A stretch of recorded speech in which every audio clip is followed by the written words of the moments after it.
আর চলতো ঘটনা গ্রামের নামটি ভুলি গাড়ি গাবতলি থানা বৃন্দারানীর কথা কিছু করে যাইবা শোনা বন্ধু হে তাহার দোলাল বাবু পহরই মান্যমান সিন্ধু ভরা টাকা তাহার গোলা ভরা ধান তাহার মেয়ে বৃন্দারানী আসমানীয় চান বন্ধু হে আর হঠাৎ একদিন বেরাত মাস্টার বৃন্দারানী দেখে তখন ঘরে হায় রে হায়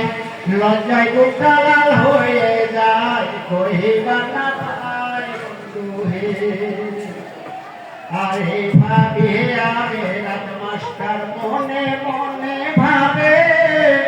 তাহার হাতে টাকা দিয়া ঋণী করতে হবে টাকা আনা